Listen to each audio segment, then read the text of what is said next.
When you're new in UX, it's really easy to design a highly complex solution, which is not what you want. Usually, your designs only make sense to you. That's why a great practice is to analyze competitors' solutions. And in this video, we'll show you how to do just that so you can gain inspiration and design solutions that make sense to everyone.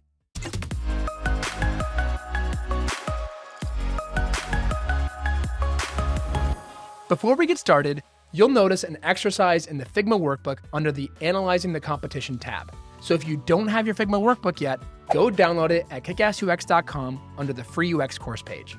All right, let's get started. Analyzing competitors and even non-competitors that have a similar problem will help you fast-track your design thinking. That's because it helps you gain inspiration from how other companies have solved a similar problem. Don't get us wrong. Looking at your competitor solutions doesn't mean that you can't be creative. Doing this will kickstart your creative process. It's worth mentioning that not all competitors have strong design standards. Companies that don't invest in UX usually create highly complex solutions. Even still, it's helpful to see how they solve the problem so you can find an opportunity to do it better. Additionally, their designs might be tapping into a known mental model for users. So you want to make sure you understand what they've created just in case your users have the same mental models. Up until now, you went through the research and understanding phase, which means that you know what problem you're solving and who your users and competitors are. Now, it's time to take screenshots of how others tackle the problem. Here are the 4 steps. First, using the problem you framed in the Framing the Problem lesson, make a list of 7 to 10 competitors. If you've been following along, you already created a list of the 3 most direct competitors in your competitive analysis. Add other companies that solve similar problems to the list. For example, let's say you have an all-online product and you're trying to make it work offline. Look at competitors who already have an offline mode and see how they designed it. Don't limit your list to only direct competitors because they might not have an offline feature. It's more about the feature than the competitor. Find other products that have an offline mode so you can capture as many screenshots as possible and see how it's done. For example, even though it does, let's say that Spotify didn't have an offline mode. On one hand, you would find out how direct competitors like Apple Music or Tidal make the offline feature work.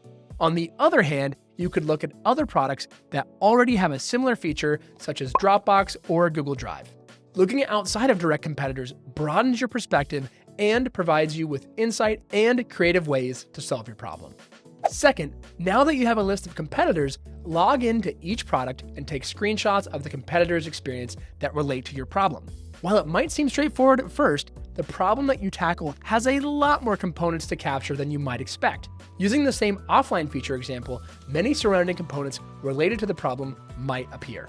For instance, how do competitors educate users about the offline feature? Does a banner appear telling you that you're offline? Does it stay on screen the whole time? Or does it come up once and then disappear? Is there no banner at all? What happens to the controls that aren't available offline? Are they still enabled or disabled? Or are they completely removed? There are a lot more screenshots to capture than you think. You need to think of everything that might apply. Third, once you've collected your screenshots, import them into Figma or FigJam so you can look for insights and gain a high-level view. Group these screenshots based on the patterns that you observe and then come up with labels for each group. This should feel really familiar because you're basically creating an affinity diagram with your screenshots. If you haven't yet watched the lesson on affinity diagramming, make sure to check it out and apply what you learn here. For example, imagine that you've collected a bunch of screenshots. At this point, you haven't identified patterns. After you've spent some time organizing them based on the patterns you observe, your collection of screenshots would go from something like this to this. At this stage, your screenshots are organized in distinct groups. Once your groups are formed, label them. In the offline feature example, the first group might be called Offline Feature Education, the second, Available Offline Folder, and the third, Offline Banner. Now for the fourth and last step. After you've organized all of your screenshots into groups, rate each screenshot based on which provides the most elegant design. When rating them, ask yourself which solution solves the problem the best and why. Which is the simplest? Which is the most intuitive? Rate each screenshot from 1 to 4, with 1 being poor, 2 okay, 3 good, 4 excellent. These screenshots give you a high-level view of how your competitors solve a similar problem. Also, you'll have an archive of your competitors' IA and UI elements, which provide a great reference. To recap, you can fast track your design thinking by looking at other solutions. Doing this will give you a starting place for your creative process and help you discern how to tackle the problem in the simplest and most intuitive way. Beware, not all competitors have strong design standards.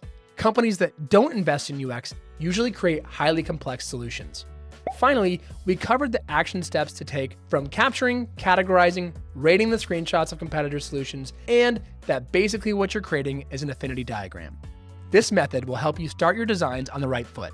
It can prevent you from creating a highly complex solution that's not user-friendly. And again, you're trying to create a product that fits users' existing mental models.